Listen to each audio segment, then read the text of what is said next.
5 seconds to go.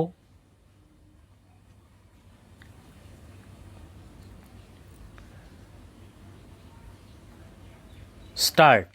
Friends, the history of this building is related to the consciousness of Bihar, which did not allow its democratic values to end even during the period of colonialism. Again and again, we should remind ourselves of the events associated with it during and after its establishment. Shri Krishna Singh Ji, better known as Shri Babu, had placed a condition in front of the British that he would form the government only if the British government promised not to interfere in the functioning of the elected government. Shri Babuji had resigned from the government in protest against dragging India into World War II without India's consent, and every person of Bihar is proud of that.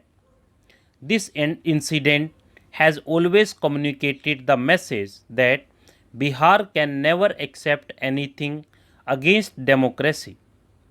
And brothers and sisters, we all have seen that even after independence, Bihar remained steadfast and equally committed to its democratic allegiance. Bihar gave independent India its first president in the form of Dr. Rajendra Prasad. Leaders like Lok Nayak Jayaprakash, Karpuri Thakur, and Babu Jagjeevan Ram had taken birth on this land.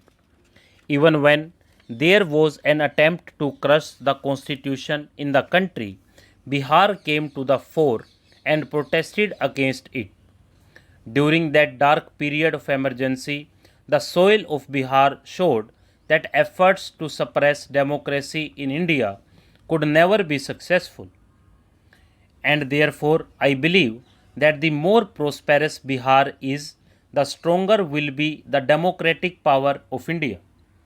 The stronger Bihar becomes, the more powerful India will be.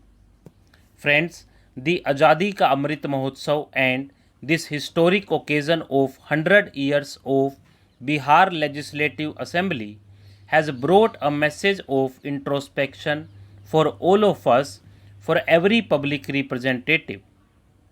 The more we strengthen our democracy, the more strength we will get for our freedom and our rights. Today, the world is changing rapidly in the 21st century. The expectations and aspirations of the people of India and our youth are also rising according to the new needs. Our democratic systems will have to work at a faster pace accordingly. Today, when we are moving ahead with the resolution of a new India in the 75th year of independence, the responsibility of taking forward these resolutions is also upon our parliament and legislative assemblies. For this, we need to work hard day in and day out with honesty and sincerity. As MPs of the country, as MLAs of the state, it is also our responsibility to come together and defeat every challenge being faced by our democracy. Our voices should be united for the sake of the country, for the welfare of the country, by rising above the differences of parties and opposition.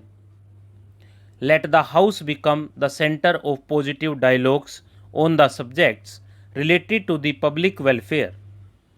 Our voice for constructive works should be as loud. We have to move forward continuously in this direction too. The democratic maturity of our country is displayed by our conduct.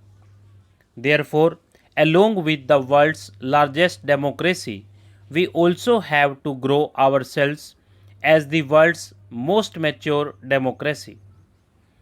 Friends, I am glad that today the country is witnessing a positive change in this direction. Speaking of Parliament, in the last few years, there has been a record increase in the attendance of MPs in Parliament and the productivity of Parliament. And Vijayji has presented the details of the assembly too. He has given us the complete detail about positivity, dynamism, widely discussed topics as well as decisions made. Friends, similarly in Parliament, the productivity of Lok Sabha was 129% in the last budget session, while in Rajya Sabha 99% productivity was recorded. That is, the country is constantly working on new resolutions and taking forward the democratic discourse. Stop.